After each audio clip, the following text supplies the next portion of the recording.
Hello and welcome to Imagineering Every Day. My name is Jack Greenwood and today we're making, well actually I don't really know what it's called, but it's a big sign made of cardboard.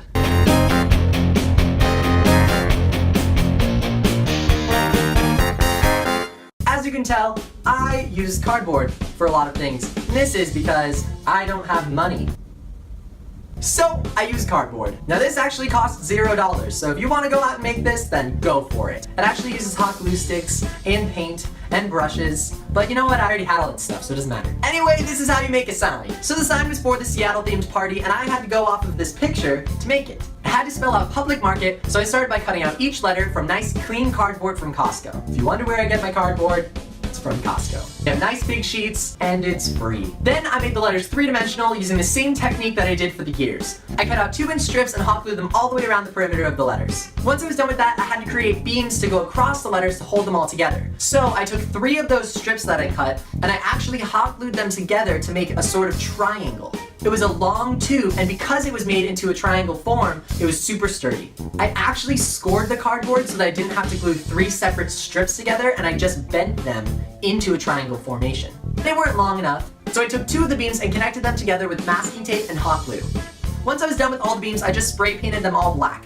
But for the letters, I was too afraid they were gonna warp, and I needed to paint the front of them red and the sides of them white, so what I actually ended up doing was use a latex-based paint and put that all over the letters. For some reason, and I don't know why, but this latex paint doesn't warp the cardboard and it actually creates a really great barrier all around. I painted that nice and thick, and once that was dry, I used the red paint and my sponge brush and just painted the fronts of all the letters. Once I was done, I took 2 beams and laid the letters on top of them. Then once I saw they were straight, I hot glued each point where the letters touched the beam.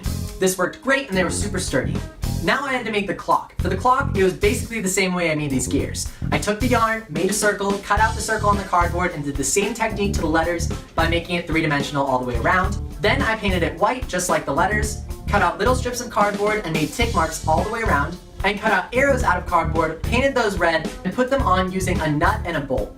We did this so that we could change the time on the clock, which I thought was genius. That was my mom's idea. She's a genius. And then we had to connect the words onto vertical beams so that they could stand up on their own. But I wanted it to break down easy, so what we ended up doing was hot gluing clothespins onto the vertical beams and cutting little slits in the horizontal beams so that they would slip in nicely. Just like this. Once we were done with that, we spray painted the clothespins black, and it looked great. All you have to do to set it up is lay it on the ground face down, clip in the beams using the clothespins, and then have 2 people lift up the sign and lean it against anything.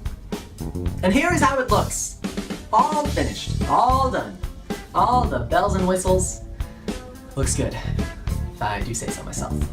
And that is it. That is how you make a cardboard sign. It's super easy, and most importantly, it's cheap. So you could do this for anything. Parties, your room, what else? A dorm room? You could just make 3-dimensional signs at school. You could poke holes in them and put lights and make it like a marquee. All I know is these letters you get at Michael's are really expensive, and mine were free. So, I mean, just saying.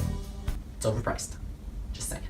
So use this technique, make letters, decorate your room, make signs for parties, whatever you want. I hope you guys enjoyed this video. If you want to see how to make more stuff, make sure to subscribe to Imagineering Every Day. My name is Jack Greenwood, and thanks for watching. Thanks. There was a 12-foot tall boulder that was inflated 200 feet across the wall to cover all the walls. A large tent